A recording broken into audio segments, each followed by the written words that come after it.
Hi YouTube, this is Jenny, aka Your Book Begins. This is my first ever vlog, so it's quite exciting. I've done one video before, which is a poem, and you can see the link to that down below. So first of all, I just want to tell you why I chose the name for the channel. It's based on the Natasha Bedingfield song, Unwritten, which goes, if you haven't heard the song, "Today is where your book begins, the rest is still unwritten." And I apologise for my singing. But yeah, I just wanted to give you a little sense of that. So link to the song down below because it's really inspiring and it's really resonated with me for a really long time. And so I decided to use that as the name for my channel, and it's also the name for all my social media links, which again, I'm going to put them all down below, so there's going to be lots of information there at the end. I'll remind you, don't worry. And it just resonated with me because it's saying that your whole life is ahead of you and you can write your next chapter. Today is where my book begins, I guess, with this first vlog. So I just want to start this first video. I'm going to tell you a bit about me and my own story, what I've been through, and how that has kind of shaped my life and basically caused me to start my blog and then start this channel. In 2013, I started a blog, which is also called Your Book Begins. Bit of a theme here. And again, I'll give you the link to that.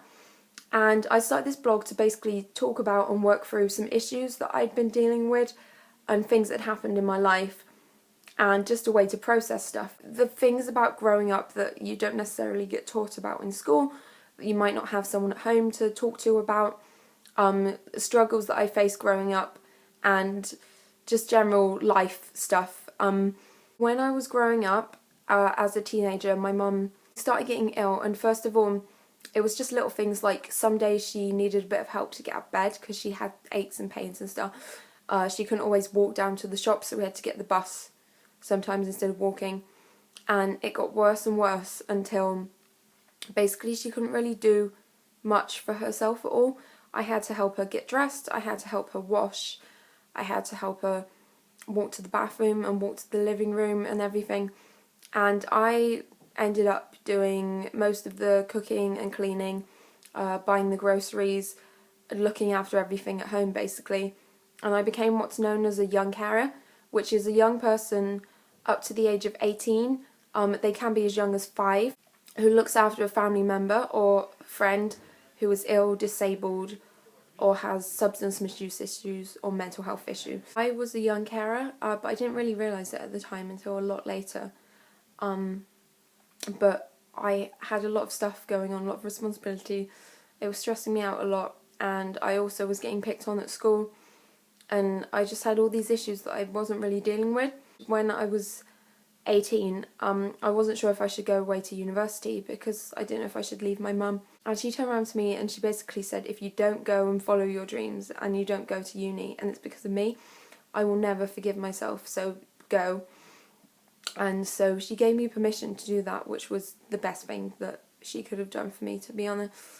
And I moved to London and I studied creative writing, and I spent the next 3 years trying to figure out who I was and trying to become a better person and start over. But really I think I was sort of running away from a lot of problems, but I still hadn't faced up to them. And then one day, less than a week after my 21st birthday, I was in a friend's house who I'd only met in person the day before, after we'd known each other online for quite a while. And I got a phone call, and it's one of those moments people talk about where you know instantly that something's wrong.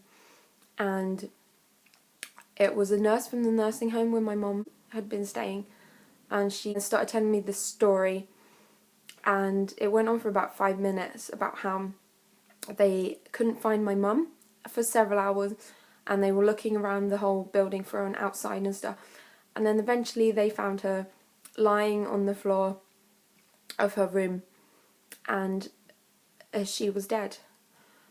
And that was the single worst moment in my entire life, and I basically fell apart. I stopped speaking to my friends, I stopped seeing my friends, I stopped going to uni. I stayed in my room. I couldn't sleep because I was terrified of that I would die, or that someone else I loved would die. and I would just stay up all night watching YouTube videos and reading articles online. It was just a mess. And so in April, about 5 months after she passed away, I decided to start my blog because I thought maybe if I wrote about some of the stuff that I've been dealing with, it would help me in some way. And so I set up the Smile Diary, and 3 years later I'm still writing on my blog, and I have just rebranded it. It's now also called Your Book Begins, and I really wanted to start this vlog because I wanted to talk about mental health and well-being, my experiences, things I've sort of learned along the way, and my tips for self-care and dealing with the tough stuff and growing up and all the things that we aren't given a guidebook for and we aren't really told about that much, and it's not taught about in schools, but it would just be really useful to know. So that's my story, and that's why I started this channel.